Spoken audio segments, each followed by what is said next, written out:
আমরা জার্নালের প্রতিটি পক্ষ আমরা সঠিকভাবে লেজারে পোস্টিং দিয়েছি। আমাদের লাস্ট ভিডিওতে কিভাবে আমরা পোস্টিং দিয়েছি সে ব্যাপারে বিস্তারিত আলোচনা করা হয়েছে। এখন প্রত্যেকটা লেজারে ব্যালেন্স ক্রিয়েট করার পালা। প্রত্যেকটা লেজারে ব্যালেন্স কেন নির্ণয় করব? এই ব্যালেন্সের এই ব্যালেন্স বলতে আমি কি বুঝবো? ব্যালেন্স বলতে আমরা বুঝবো প্রত্যেকটা লেজারের নেট অ্যামাউন্ট। অর্থাৎ আমরা যখন এটাকে নেট অফ করব, অর্থাৎ একটা অ্যামাউন্ট থেকে আরেকটা অ্যামাউন্ট বাদ দেওয়ার পরে যে ব্যালেন্সটা দাঁড়ায় সেটাকে বলা হয় নেট অ্যামাউন্ট। তাহলে এই যে ক্যাশ একটা লেজার আমরা করেছি, তাহলে সেই নেট অ্যামাউন্টটা কিভাবে নির্ধারণ করব সেটা আমরা আজকে শিখব। এবং এই নেট অ্যামাউন্টের মাধ্যমে আমরা কি নামে তাকে ডাকবো সে ব্যাপারেও আমরা আজকে শিখব। তাহলে ক্যাশ বাই নেচার আমরা জানি একটা অ্যাসেট। অ্যাসেট যেহেতু ডেবিট হয়ে ক্রিয়েট হয়, সুতরাং আমরা প্রিজাম্পশন থাকবে ক্যাশ অ্যাকাউন্টের অলওয়েজ ডেবিট পাশে আমাদের টোটাল বড় হবে। তাহলে আমরা যদি টোটাল নেই তাহলে কত টাকা হবে? তাহলে দেখতে পাচ্ছি ৬,২৫,০০০ টাকা হয়। তাহলে ৬,২৫,০০০ টাকা কোন পাশে হয়েছে? ডেবিট পাশে। এই ডেবিট পাশে যে টোটালটা আছে সেটা আমরা ক্রেডিট পাশে ট্রান্সফার দেব। ট্রান্সফার দেওয়ার পরে এই ট্রান্সফারটা দেখেন, এই ৬,২৫,০০০ টাকা এবং এই ৬,২৫,০০০ টাকা আমরা সেম অ্যামাউন্ট ট্রান্সফার দিলাম। এখন এই অ্যামাউন্ট থেকে আমরা এই অ্যামাউন্টটা, এই যে ক্রেডিট পাশে যে অ্যামাউন্টগুলো আমরা পোস্টিং দিয়েছি সেগুলো বাদ দিয়ে দিব। বাদ দিলে আমরা কত টাকা আসে আমরা একটু দেখি। এই ৬,২৫,০০০ মাইনাস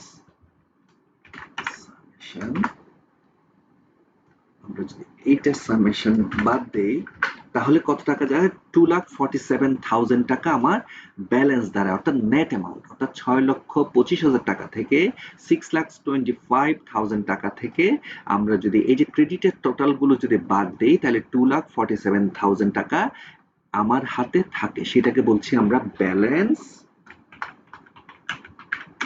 সিডি। ব্যালেন্স সিডি আমরা কখন নির্ণয় করব? আমরা প্রত্যেক মাসের শেষ তারিখে আমরা ব্যালেন্স সিডি নির্ণয় করব। তাহলে এটা যেহেতু জানুয়ারি মাস, সুতরাং এই জানুয়ারি মাসের লাস্ট ডেট কোনটা? 31st জানুয়ারি 2025। তাহলে 2025 এ আমরা শেষ তারিখে ব্যালেন্স সিডি নির্ণয় করলাম। প্রশ্ন দাঁড়ায়, এই ব্যালেন্সটাকে আমরা কি বলবো? ডেবিট ব্যালেন্স বলবো নাকি ক্রেডিট ব্যালেন্স বলবো? ডেফিনেটলি আমরা এটাকে ডেবিট ব্যালেন্স বলবো। কেন? আমাদের এই অ্যামাউন্টটা 2,47,000 টাকাটা আমাদের 6,25,000 টাকা থেকে ক্রিয়েট করা হয়েছে। তাহলে 6,25,000 টাকা কিভাবে ক্রিয়েট হলো? এটা আমাদের ডেবিট পাশে টোটাল অ্যামাউন্টটা থেকেই আমাদের 6,25,000 টাকাটা ক্রিয়েট হয়েছে। সুতরাং এটা ডেবিট পাশ থেকে ক্রেডিট পাশটা বাদ দেওয়ার পরে যে ব্যালেন্সটা দাঁড়ায় সেটাকে আমরা বলবো ডেবিট ব্যালেন্স। আর এই ডেবিট ব্যালেন্সটা আমরা পরবর্তী মাসের ফার্স্ট ফেব্রুয়ারিতে, অর্থাৎ পরবর্তী মাস যেহেতু ফেব্রুয়ারি মাস, সুতরাং ফেব্রুয়ারি মাসের প্রথম তারিখে আমরা এটা ট্রান্সফার দেবো, যাতে ফেব্রুয়ারি মাসের ট্রানজাকশনস গুলো আমরা এটার সাথে এডিশন অথবা ডিডাকশন করতে পারি। তাহলে ফেব্রুয়ারি মাসের প্রথম তারিখ কত হবে? 01/02/2025। এইটা প্রথম তারিখে যেটা আমরা ট্রান্সফার দেবো এটাকে বলতেছি আমরা ওপেনিং ব্যালেন্স। ওপেনিং ব্যালেন্সটাকে আমরা বলবো ব্যালেন্স বিডি। কত টাকা? 2,47,000 টাকা। তাহলে ব্যালেন্স সিডি কে বলছি আমরা ক্লোজিং ব্যালেন্স, যেহেতু ক্লোজিং ডেটে হয়েছে। আর ব্যালেন্স বিডি কে বলছি আমরা ওপেনিং ব্যালেন্স, যেহেতু এটা ওপেনিং ডেটে হয়েছে। আশা করি আপনারা এতটুকু বুঝতে পেরেছেন। এর পরবর্তীতে আমরা দেখতে পাচ্ছি আমাদের একটা ক্যাপিটাল অ্যাকাউন্ট আছে। তাহলে ক্যাপিটাল অ্যাকাউন্ট বাই নেচার কি? আমাদের বিজনেসের জন্য একটা অব্লিগেশন টুয়ার্ডস দি ওনার। তাহলে এটা আমাদের অবশ্যই ক্রেডিট পাশে হবে, যেহেতু যে কোনো ধরনের লায়াবিলিটি আমাদের বিজনেসের জন্য ক্রেডিট হয়। তাহলে আমরা এটা স্বভাবত এই যে ক্রেডিট পাশে যে অ্যামাউন্ট গুলো আমরা পোস্টিং দিয়েছিলাম সেই অ্যামাউন্ট গুলো আমরা এখানে পোস্টিং দেওয়ার পরে আমরা একটা টোটাল নিলাম, দেখলাম এটা 8 লাখ টাকা হয়েছে। এই 8 লাখ টাকাটা আমরা ডেবিট পাশে ট্রান্সফার দিয়েছি। ডেবিট পাশে ট্রান্সফার দেওয়ার পরে ডেবিট পাশের অ্যামাউন্ট গুলো বাদ দেওয়ার পরে আমরা এটা একটা ব্যালেন্স পেয়েছি। যেহেতু ডেবিট পাশে কিছুই ছিল না, এই কারণে আমাদের এটা ব্যালেন্স 8 লাখ টাকায় থেকে গেছে। তাহলে 8 লাখ টাকাটা আমরা কোন তারিখে আমরা ক্রিয়েট করলাম? 31st জানুয়ারি 2025, অর্থাৎ ক্লোজিং ডেটে। ক্লোজিং ডেটকে আমরা কি বলি? Balance CD. ক্লোজিং ডেটে যে ব্যালেন্সটা আসে সেটা ব্যালেন্স সিডি বলি। তাহলে এখন আবার প্রশ্ন করি আমরা, তাহলে এই ব্যালেন্স সিডি যেটা ডেবিট পাশে দেখতে পাচ্ছি 8 লাখ টাকা, এটা এটাকে আমরা কি ব্যালেন্স নামে রাখবো? এটা কি ডেবিট ব্যালেন্স নাকি ক্রেডিট ব্যালেন্স? ডেফিনেটলি এটা ক্রেডিট ব্যালেন্স। কেন? এটা ক্রেডিট পাশের আমার টোটাল অ্যামাউন্টটা বড় হয়েছে। যেটা ক্রেডিট পাশের অ্যামাউন্টটা থেকে আমরা ডেবিট পাশের অ্যামাউন্টটা বাদ দেওয়ার পরে আমরা যেহেতু টাকাটা এখানে ক্যালকুলেট করেছি সেই কারণে এটাকে আমরা বলছি ক্রেডিট ব্যালেন্স। এবং ক্রেডিট ব্যালেন্সটা আমরা দেখতে পাচ্ছি 31 জানুয়ারিতে হয়েছে, অর্থাৎ মাসের শেষ তারিখে হয়েছে, এটাকে এই জন্য বলছি আমরা ক্লোজিং ব্যালেন্স। তাহলে যে মাসে ক্লোজিং ব্যালেন্স সেটা পরবর্তী মাসের ওপেনিং ব্যালেন্স হয়ে আমার প্রথম তারিখে চলে যাবে।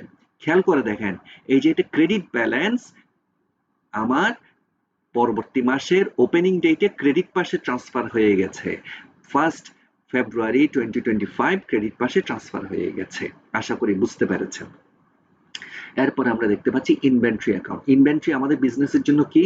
অবশ্যই ইনভেন্টরি বিজনেসের জন্য একটি অ্যাসেট। তাহলে অ্যাসেট যদি হয় তাহলে আমরা এটা অ্যাসেট পাশে আমরা যখন লেজার করেছিলাম তখন ডেবিট পাশে এই 2 লাখ টাকাটা আমাদের ইনপুট হয়েছিল। সেই 2 লাখ টাকার টোটাল নিয়েছি।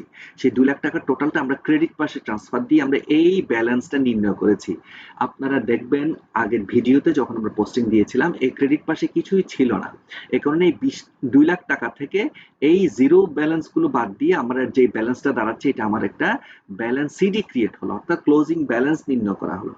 তাহলে আমরা যদি বলি এই যে 2 লক্ষ টাকা এটাকে আমরা কোন ব্যালেন্স নামে ডাকবো? অবশ্যই ডেবিট ব্যালেন্স নামে রাখবো। কেননা এই ডেবিট পাশের এই অ্যামাউন্টটা যোগ করার পরে অ্যামাউন্টটা ক্রেডিট পাশে ট্রান্সফার দিয়ে যে ব্যালেন্সটা নির্ণয় করেছি সেটাকেই আমরা বলছি ব্যালেন্স সিডি। এবং সেটা সিডিটা কোন ডেটে ক্রিয়েট হয়? প্রত্যেক মাসের লাস্ট ডেটে ক্রিয়েট হয়। সুতরাং এটাকে আমরা বলছি ক্লোজিং ব্যালেন্স। খেয়াল করে দেখেন ব্যালেন্স সিডির উপরে আর কোনো অ্যামাউন্ট না থাকা মানে কি? এটা এক সময় জিরো ছিল। সুতরাং জিরো থেকে জিরো অ্যামাউন্ট যদি আমরা 2 লাখ টাকা থেকে বাদ দিই তাহলে 2 লাখ টাকাই ব্যালেন্স থাকে।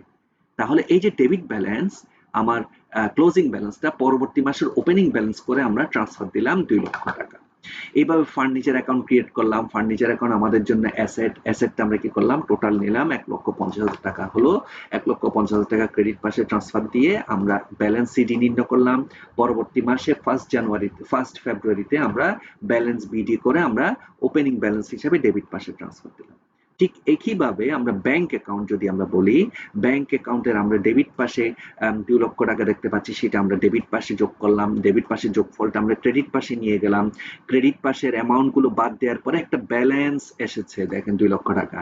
ব্যালেন্স সিডি যে অ্যামাউন্ট আসছে এটার উপরে কিছু নাই মানে কি? এখানে কিছুই ছিল না বাদ দেওয়ার আগে। তাহলে বাদ দেওয়ার পরবর্তী ব্যালেন্স হচ্ছে 2 লক্ষ টাকা। এটা কোন ডেটে হলো? ক্লোজিং ডেটে হলো। সুতরাং balance CD always closing balance বলবো। তাহলে ব্যালেন্স সিডিটা আমরা পরবর্তী মাসের প্রথম তারিখে আমরা ব্যালেন্স বিডি করে ট্রান্সফার দিলাম। খেয়াল করে দেখেন এইটা ডেবিট পাশে যোগফল বড় হয়েছিল, ক্রেডিট পাশে নিয়ে ক্রেডিট পাশ বাদ দিয়ে এই ব্যালেন্সটা নির্ণয় করা হয়েছে। সুতরাং এই ব্যালেন্সটাকে আমরা বলছি debit balance, debit closing balance. তাহলে ডেবিট ক্লোজিং ব্যালেন্সটা আমরা পরবর্তী মাসের ওপেনিং ডেটে ডেবিট ওপেনিং ব্যালেন্স হিসাবে আমরা আনলাম। ওপেনিং ব্যালেন্সটাকে আমরা কি নামে ডাকি? আমরা ব্যালেন্স বিডি। সেম ভাবে সেলস রেভিনিউ আমাদের জন্য রেভিনিউ, যেহেতু এটা আমাদের জন্য ইনকাম, ইনকাম অলওয়েজ ক্রেডিট হয়ে ক্রিয়েট হয়। আমরা যখন ক্রেডিট হয়েছিল একটা জার্নাল দেখলে আপনারা বুঝতে পারবেন, এবং লেজারের যে ভিডিওটা আমাদের আছে সেটা আমরা আপনারা দেখতে পেলে ভালো হয়। তাহলে আমরা দেখতে পাচ্ছি এখানে আমরা ক্রেডিট পাশে পোস্টিং দিয়েছিলাম যখন সেলস করা হয়েছিল, ক্রেডিট পাশে যোগফল নিলাম, ডেবিট পাশে আনলাম, বাদ দেওয়ার পরে আমরা ডেবিট পাশে একটা ক্লোজিং ব্যালেন্স পেলাম। ক্লোজিং ব্যালেন্সটা আমরা 1,20,000 টাকাই পেলাম, কেননা এখানে বাদ দেওয়ার মতো কিছুই ছিল না। এইটা কোন ব্যালেন্স? তাহলে ডেফিনেটলি এটা ক্রেডিট ব্যালেন্স। ক্রেডিট ব্যালেন্সটা পরবর্তী মাসের ওপেনিং ডেটে আমরা ক্রেডিট ব্যালেন্স হিসাবে পোস্টিং দিলাম। পারচেস, তাহলে পারচেস কি? পারচেস বিজনেসের জন্য এক প্রকার খরচ। তাহলে এই যে পারচেস আমার একটা ট্রানজেকশন ছিল, সেই ডেবিট পাশে আমরা পোস্টিং দিয়েছিলাম, সেটা ডেবিট পাশে যোগফল নিলাম, ক্রেডিট পাশে নিয়ে গেলাম। ক্রেডিট পাশে বাদ দেওয়ার পরে এই একটা ব্যালেন্স ক্রিয়েট হলো। ক্রেডিট পাশে কিছুই ছিল না বিধায় আমার 80,000 টাকার কোনো পরিবর্তন হয়নি। তাহলে লাস্ট ডেটে যেহেতু আমাদের মাসের শেষ তারিখে যেহেতু তৈরি করেছি এটা ক্লোজিং ব্যালেন্স, ক্লোজিং ব্যালেন্সটা আমার পরবর্তী মাসের ফার্স্ট ডেটে আমরা কি করলাম? এটা ওপেনিং ব্যালেন্স হিসাবে পোস্টিং দিলাম। খেয়াল করেন তাহলে এই ব্যালেন্সটাকে আমরা কি ব্যালেন্স নামে বলবো? আমরা ডেবিট ব্যালেন্স নামে বলবো। Debit closing balance, debit opening balance. তাহলে এখন আমরা একইভাবে রেন্ট অ্যাকাউন্টটা আমরা যদি দেখি, তাহলে রেন্ট আমার বিজনেসের জন্য এক প্রকার এক্সপেন্ডিচার। এক্সপেন্ডিচার আমার এই পাশে ছিল। আমরা যেহেতু ডেবিট যোগ করেছি তাহলে 10,000 টাকা ডেবিট পেলাম। ক্রেডিট পাশে নিয়ে গেলাম, ক্রেডিট পাশে বাদ দেওয়ার পর একটা ব্যালেন্স পেয়েছি। খেয়াল করে দেখেন ক্রেডিট পাশে কিছুই ছিল না বিধায় আমার 10,000 টাকাই ব্যালেন্স থেকে গেছে। তাহলে এটা আমার এই ডেবিট ব্যালেন্স, ডেবিট ক্লোজিং ব্যালেন্সটা নিয়ে আমি পরবর্তী মাসে ডেবিট ওপেনিং ব্যালেন্স হিসাবে পোস্টিং দিলাম। ইলেকট্রিসিটি আমাদের জন্য এক প্রকার খরচ, খরচটা আমরা ডেবিট পাশে যোগ করলাম, এই ক্রেডিট পাশে নিয়ে গেলাম, ক্রেডিট পাশ বাদ দিয়ে একটা ব্যালেন্স নির্ণয় করেছি এন্ডিং ডেটে, এন্ডিং ডেট যেহেতু, তাহলে এটা আমাদের এই ডেবিট ব্যালেন্সটা আমরা পরবর্তী মাসের প্রথম তারিখে আমরা ডেবিট ওপেনিং ব্যালেন্স হিসাবে আমরা পোস্টিং দিলাম।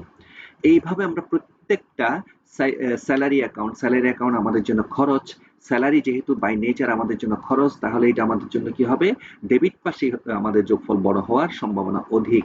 আমরা ডেবিট পাশে যোগ করলাম, 15,000 টাকা পেলাম, 15,000 টাকা আমরা পরবর্তীতে এদিকে ক্রেডিট পাশে ট্রান্সফার দিলাম, ক্রেডিট পাশে কোনো কিছু ছিল না বিধায় আমরা ক্লোজিং ব্যালেন্স পেলাম 15,000 টাকায়, এবং ক্লোজিং ব্যালেন্সটা পরবর্তী মাসের ওপেনিং ব্যালেন্স হয়ে ট্রান্সফার দিলাম। এইভাবে আমাদের প্রত্যেকটা কমিশন ইনকাম যেহেতু ইনকাম যেহেতু আমাদের জন্য রেভিনিউ ইনকাম, তাহলে এটা আমাদের ক্রেডিট হয়। তাহলে ক্রেডিট পাশে যোগফল বড় হয়েছে, ক্রেডিট পাশ যোগ করলাম, ক্রেডিট পাশটা আমি ডেবিট পাশে আনলাম, ডেবিট পাশে একটা ক্লোজিং ব্যালেন্স নির্ণয় করলাম। 5,000 টাকা কেন থাকলো, কারণ ডেবিট পাশে বাদ দেওয়ার মতো কিছুই ছিল না। তাহলে এটা 31 জানুয়ারি যেহেতু ক্রিয়েট করেছি, এটা আমাদের জন্য কি ক্লোজিং ব্যালেন্সটা আমরা পরবর্তী মাসের প্রথম তারিখে আমরা ক্লোজিং ওপেনিং ব্যালেন্স হিসাবে আমরা ক্লোজিং ব্যালেন্সটা ওপেনিং ব্যালেন্স হিসাবে আমরা ক্রেডিট পাশে ট্রান্সফার দিলাম। খেয়াল করেন, ক্রেডিট এটাকে যদি আমি ডাকি, কোন ব্যালেন্স নামে ডাকবো, ক্রেডিট ব্যালেন্স নামে ডাকবো, ক্রেডিট ক্লোজিং ব্যালেন্স। তাহলে এটা ক্রেডিট ওপেনিং ব্যালেন্স, ক্রেডিট পাশে চলে গেল। ড্রয়িংস ছিল স্পেশাল টাইপ অফ অ্যাকাউন্টস, যেটা আমাদের ক্যাপিটাল অ্যাকাউন্টকে হিট করে, পরবর্তীতে ক্যাপিটাল অ্যাকাউন্টকে আমরা কমিয়ে দেয়, ওনার্স ইকুইটি কমিয়ে দেয়। তাহলে ড্রয়িংস অ্যাকাউন্ট অলওয়েজ আমাদের জন্য কার কাছ থেকে পাওনা, আমার মালিকের কাছ থেকে পাওনা, অর্থাৎ মালিক থেকে আমি পাবো। অর্থাৎ এইটা অলওয়েজ তার ক্যাপিটালকে আমরা কি করব, মাইনাস করে দেবো। মালিক যদি আমার কাছ থেকে পায়, মালিক যা কিছু আনবে সেটাই তো আমার কাছ থেকে পাবে, তাহলে সেটা তার জন্য যদি ক্যাপিটাল হয়, যা কিছু নিয়ে যায় সেটা আমরা ড্রয়িংস নামে লিখি। তাহলে ড্রয়িংস অলওয়েজ ডেবিট হয়, ড্রয়িংস অ্যাকাউন্ট ডেবিট করেছি, ডেবিট পাশে যোগ করেছি, ডেবিট পাশে যোগ করার পরে ক্রেডিট পাশে নিয়ে গেলাম, ক্রেডিট পাশে বাদ দেওয়ার পরে দেখতে পাচ্ছি আমরা ব্যালেন্স 20,000 টাকায় থাকলো। তাহলে 20,000 টাকা এটা কোন ব্যালেন্স, ডেবিট ক্লোজিং ব্যালেন্স 31শে জানুয়ারি যেহেতু হয়েছে, তাহলে ক্লোজিং ব্যালেন্স যদি হয়, তাহলে এটা পরবর্তী মাসের প্রথম তারিখে আমাদের ডেবিট ওপেনিং ব্যালেন্স হিসাবে পোস্টিং হয়েছে। এইভাবে পরবর্তী ফেব্রুয়ারি মাসে যত ট্রানজেকশন হবে, প্রত্যেকটা ট্রানজেকশন এই পরবর্তী সিরিয়াল ধরে আমরা পোস্টিং দেব, প্রত্যেকটা ব্যালেন্স বিটির নিচে আমরা পরবর্তী সিরিয়াল ধরে আমরা পোস্টিং দিব, ডেট ধরে সিরিয়াল ধরে আমরা এখানে পোস্টিং দিব। এইভাবে প্রত্যেকটা লেজার আমরা করতে করতে ডিসেম্বর পর্যন্ত যাওয়ার পরে আমরা ফাইনালি একটা লেজার আমরা কি করব, বছর শেষের ব্যালেন্স ধরে আমরা একটা ফাইন্যান্সিয়াল স্টেটমেন্ট তৈরি করতে চেষ্টা করব ভবিষ্যতে। আশা করি লেজারে কিভাবে পোস্টিং দিয়েছিলাম আমরা লাস্ট ভিডিও থেকে দেখবেন, পরবর্তীতে এই লেজার থেকে আমরা কিভাবে ব্যালেন্স নির্ণয় করলাম আপনারা আশা করি বুঝতে পেরেছেন। তাহলে আজকে এই পর্যন্তই, পরবর্তী ভিডিও দেখার আমন্ত্রণ রইল। ধন্যবাদ সবাইকে।